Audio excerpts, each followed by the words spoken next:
seguimos con José Francisco Contreras, secretario general del Partido de la Derecha Democrática Popular, conversando sobre esta situación. Fíjate, hay una oportunidad en la Comisión de Paz y en la Comisión de Diálogo. El propio Jorge Rodríguez decía ayer, a mí no me gustan los presos.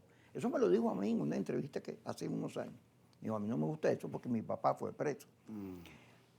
El tema de los presos tiene que conseguir en este debate de la ley de amnistía un finiquito.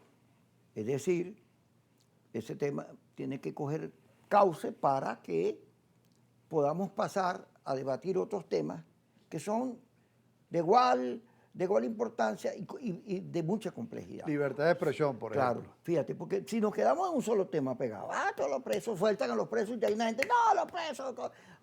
No es que yo cada vez que escucho los cuentos de los presos, en estos días que he conversado con muchos de ellos, oye, digo, eso tiene que ser revisado a profundidad para que no vuelva a ocurrir, para que...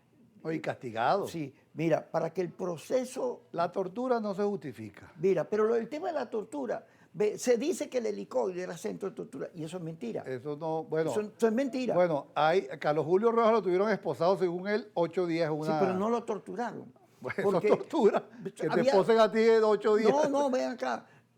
Hay denuncias de tortura en otros penales. Sí, muy duras. Yare. Sí, muy duras. Pero en el helicoide era como el country club de las cárceles, el hotel. Así es. O sea, ahí hay 250 presos. Y había aire que tenían acondicionado. Unos cuartos, televisores. Había aire acondicionado. Yo fui una vez y luego había unas condiciones distintas. Sí. Eso, yo no cometo, no soy un traidor por decir eso. Sí hubo violación de los derechos civiles, de los procesos, gente que estaba presa y nadie sabía por qué estaba presa. No había presentación. Los juicios, sí. Claro, todo eso debe ser corregido porque eso lesiona nuestra relación como venezolanos y la ley, el sentido que tiene la Constitución en cuanto a que son condiciones iguales para todos. Sí. Todo eso hay que corregirlo. No, bueno, eso viene ocurriendo así, las injusticias de ese tipo, incluso con los presos comunes, que se viola el debido proceso. Además, aquí hay otro tema, que es la presunción de inocencia. Así la Constitución establece que se presume la inocencia del imputado y el régimen de juzgamiento en libertad, que también está en la Constitución. Resulta que eso es la excepción, el juzgamiento de la gente en libertad. Pero lo que sí yo digo, y debo insistir en eso, que aquí a los que torturaron, eso hay que investigarlo y hay que procesarlo. Tú no puedes aceptar en un país civilizado que exista el tipo de tortura que denunció este muchacho Azuaje por las redes. Eso hay que investigarlo y los responsables hay que castigarlos. Pero tienes que ver dónde están las verdades. Claro, por supuesto. Por eso te estoy diciendo que hay que investigarlo y llegar a una determinación de saber que los responsables sean juzgados y procesados y encarcelados. Porque tú no puedes pretender que con la amnistía ese tipo de delitos, no se castigue. Porque lo importante es que se haga amnistía con justicia. Pero oye, bien, cuando te metes en las redes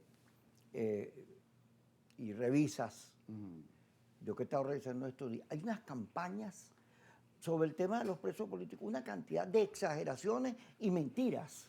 ¿Ves? Por eso es que hay que investigar. Para producir. Para caso por caso. Sí, porque los radicales quieren decir que esto de la amnistía y los giros que está dando el gobierno es mentira, porque de él sí es tan mala como Maduro.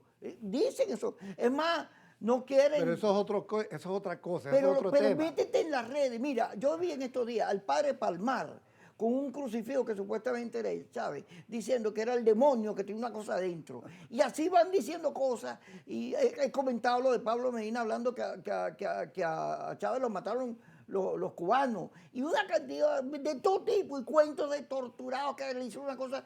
Entonces, hay una dirección y unas campañas dirigidas a utilizar el tema de los presos para los planes políticos. Pero hay mucha gente, esas torturas tienen que ser individualizadas. No, investigadas. ¿Quién fue el torturado? Investigadas. Expedientes. ¿Quién fue el que él torturó? Ese es el que tiene la responsabilidad principal.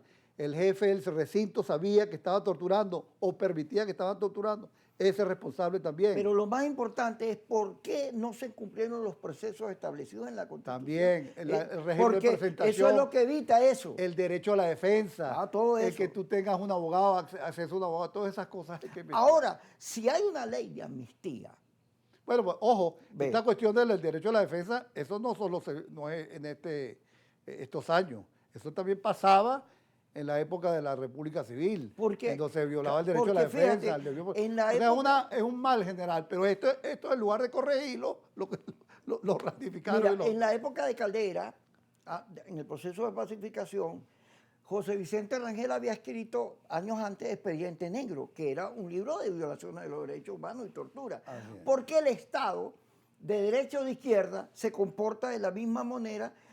Eso es lo que hay que profundizar para que no vuelva a ocurrir. Porque yo puedo agarrar, este hizo tal cosa mala y lo meto preso. Pero viene otro y me lo hace. Y viene otro y cambian los gobiernos y siempre es lo mismo. Es lo porque, mismo. porque hay una conspiración, siempre me quieren tumbar. No, No, chico. no. La democracia tiene que ser sólida. Justicia, hay que impartir justicia y el Poder Judicial hay que fortalecer el Poder Judicial, fortalecer digamos, las organizaciones de derechos humanos, permitirles que actúen, no ponerle tanta trabas a las organizaciones de derechos humanos para que ellos son, al fin y al cabo, los que visibilizan este tipo de cosas Pero que ocurren. fíjate, Lo de Oscar Pérez, eso hay que investigarlo. Eso hay que investigarlo seriamente. ¿Cómo fue que lo mataron? ¿Por qué lo mataron si el tipo se había rendido? pero ¿Entiendes? también, Ese tipo de cosas. mira, es que si te pones por eso, Y entonces... los que tiraron los drones contra Maduro y la fuerza militar. bueno, eso también es... Pero si tú empiezas este caso y el muchacho motorizado que quemaron, te empiezas a sacarte eso así. Por ahí no hay camino, por ahí no hay salida. La salida está cuando hay una rectificación que impide que eso se vuelva a cometer. Eso no se puede volver a repetir, Así ese tipo de cosas. Y entonces, Estamos de acuerdo. porque si empiezas a sacar factura, imagínate tú, no sales del odio. Sí, por eso entonces hay que bajarle dos. Todo el mundo tiene que bajarle dos. Hacer justicia, amnistía, pero con justicia. No podemos caer tampoco en el revanchismo, porque yo veo que hay mucho revanchismo. Gente que quiere venir aquí a linchar al que no está de acuerdo con él. Ese tipo de discursos no podemos permitirlo. Pero además, fíjate, como hay una oportunidad de corregir eso, si tú te quedas en la venganza, terminas tú preso del odio, de Así la es, factura. así es. ¿Ves? Y si tú comienzas en un torneo, porque yo metí preso a porque este estaba conspirando y me quería matar. No es que, no, por ahí hay un señor que vergüenza de decirle que, no, todo eso se produjo por pura maldad. No, ya va. Aquí hubo un proceso de enfrentamiento, de guerra interna, no de guerra de tiros, pero sí de odio. De odio. De incomprensión e intolerancia, que es el que produjo todo eso. Mucho odio, ese odio, eso es lo que tenemos que nosotros ayudar. Y la Iglesia Católica tiene que ayudar a eso. La Iglesia Católica tiene que ayudar Pero la Iglesia a esa está tan dividida reconciliación. como la sociedad. Así es. Están igualitos. Así es. Así. ¿Tú Entonces, viste el documento que sacaron los cardenales? los cardenales, sí. Tú te das cuenta que producir, que la gente ya va, calma, respira. Calma y cordura. Vamos a ver cómo nos reencontramos como país, no es fácil. Tenemos que ser como López Contreras, calma y cordura. Calma y cordura. Y hablar con todo el mundo, conversar con todos. Y la gente que esté así ofuscada, hay que echarle agua fría en la cabeza para que se calme. Bueno, hay unas terapias de Yo ayer vi a oveja. Elías Pino, por ejemplo, ayer que yo lo vi en televisión, en un programa que él hace, estaba también imbuido de odio, que no, esas cosas no deben ser. Pero además, fíjate. Y eso que es un intelectual de primera. Por eso. ¿No? Entonces, ¿cómo es que gente que tiene cerebro para entender la política termina reproduciendo lo que critica? Salen a cazar monstruos y se convierten ellos mismos. Se vuelve irresponsable. Así es, vamos al corte. No guardan la compostura y se respetan a sí mismos. ¿Quién le dijo a Elías Pino que él es el juez? Así es. ¿Quién lo eligió como juez? Así es. Sí. Así es. O sea, ¿quién además, ¿por qué ese papel? Él se hace eco de ese radicalismo. Sí. Así, tú sabes. ¿Y qué pasa si yo digo que tú eres lo que sea? Más bien, tenemos que dar ejemplo de moderación, de ponderación. Vamos, agárrate la mano. Y de paz. Así es. Vamos al corte.